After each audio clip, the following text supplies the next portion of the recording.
Sir hi bro. Big boss చూస్తున్నారా? Regular గా చూస్తాను. ఎవరైనా మీ ఫేవరెట్? విష్ణుప్రియ ఉండే బ్రో. విష్ణుప్రియ ఉండేనా? ఇప్పుడు ప్రజెంట్ 5 ఉన్నారు కదా అందులో. నిఖిల్ నిఖిల్ ఎందుకు బ్రదర్ నిఖిల్? స్ట్రాంగ్ గా ఆడుతున్నారు గేమ్. నిఖిల్ ఇప్పుడు నువ్వు 100 days నుంచి తన జర్నీ చూసావు కదా, అతని జర్నీలో మీకు నచ్చిన మంచి క్వాలిటీ ఏంటి అండ్ బ్యాడ్ క్వాలిటీ ఏంటి?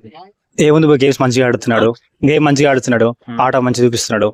మళ్ళీ ఏముందంటే బ్యాడ్ క్వాలిటీ అంటే ఏముంది బ్రో, కొంచెం ర్యాష్ ఉంటది, ఇగో రాసి ఉంటుంది.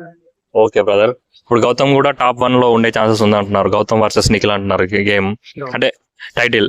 సో నిఖిల్ కి అంత అచీవ్మెంట్, గౌతమ్ కి అంత రేంజ్ ఉందని మీరు అనుకుంటున్నారా? లేదు బ్రో, అంత లేదు.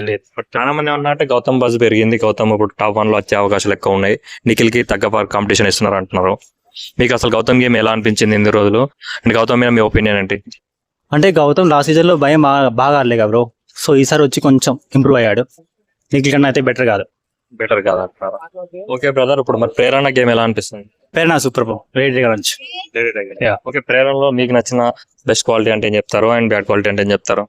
బ్యాడ్ క్వాలిటీ అంటే ఏమి లేదు బ్రో, అన్ని బెటరే. అని బెటర్. బాగా ఫైట్ చేస్తుంది బ్రో, బాగా ఫైట్ చేస్తుంది ఫస్ట్ నుంచి కూడా. మరి అలాంటప్పుడు ప్రేరణ ఒక అమ్మాయి ఇంత లాంగ్ వచ్చినప్పుడు తనని విన్నర్ చేయాలని ఎందుకు ఆడియన్స్ ట్రై చేయట్లేదు? ఎందుకు తన టాప్ లో లేదంటారు, టాప్ 1 లో? తెలియదు బ్రో, వాళ్ళకి ప్రజల గురించి తెలియదు. మీరు ఓటేస్తున్నారు అసలు ప్రేరణకి? ప్రేరణ అంత బాగా ఆడుతున్నారు.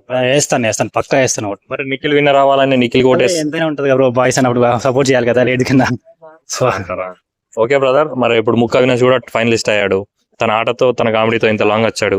ఒక కమెడియన్ అని చెప్పి అందరూ ఎందుకు అతన్ని ఎందుకు టాప్ 1 లో ఎంకరేజ్ చేయలేకపోతున్నారు? ఏమో బ్రో, తెలియదు అంతగా. నువ్వు ఎందుకు సపోర్ట్ చేయట్లేదు? నాకు నచ్చదు బ్రో, అందుకే సపోర్ట్ చేయట్లేదు. అతను ఎంటర్టైన్మెంట్ చేస్తాను కదా బిగ్ బాస్ చూసేది నువ్వు. తను ఫస్ట్ నుంచి లేట్ కదా బ్రో, వైట్ కార్డ్ వచ్చారు కదా. ఫస్ట్ నుంచి లేకపోయినా అతను వచ్చాకే కదా గేమ్ కి బజ్ అనేది పెరిగింది, తను వచ్చాకే కదా గేమ్ లో ఇంట్రెస్ట్ వచ్చింది. ఏంటంటే ఎక్కువైనా ఫన్నీ మీద చూపిస్తున్నాడు, గేమ్స్ కామెడీ మీద. స్టార్ ఏంటి రోహిణి కూడా అంత చూపించట్లేదు ఆట మీద. ఓకే బ్రదర్, ఇప్పుడు అట్లా అంటే నబీల్ అఫ్రీద్ గేమ్ ఎలా అనిపిస్తుంది? Nabeel better bro. బెటర్ అన్నప్పుడు మన నబీల్ అఫ్రీద్ ఎందుకు రాలే ఇంత లాంగ్ జర్నీ, అంటే ఎందుకు టాప్ 1 లో ఉండలేకపోతున్నాడు? తను కొంచెం తగ్గినట్టు అనిపిస్తుంది ఒకసారి గేమ్స్. బెటర్ అంటే బెటర్. ఓకే బ్రదర్, ఇప్పుడు ఉన్న వాళ్ళలో మీకు నచ్చిన, మిమ్మల్ని ఇన్స్పైర్ చేసిన వ్యక్తి ఎవరు ఈ టాప్ 5 లో? అండ్ మిమ్మల్ని హర్ట్ చేసిన వ్యక్తి ఎవరు గేమ్ వైజ్ గా? అట్లానే ఎవరు లేదు బ్రో, కాకపోతే నిఖిల్ గెలిస్తే బెటర్ అనిపిస్తుంది. ఓకే బ్రదర్, అందరూ ఏమంటున్నారు అంటే గౌతమ్ కి సెకండ్ లైఫ్ మణికంఠ ఇచ్చాడని అంటున్నారు. అంటే సెకండ్ లైఫ్ మణికంఠ ఇచ్చాడు, మణికంఠ సెల్ఫ్ నామినేట్ అవ్వడం వల్ల గౌతమ్ కి ఛాన్స్ వచ్చింది, ఈ రోజు ఇంత లాంగ్ జర్నీ వచ్చింది అంటున్నాడు.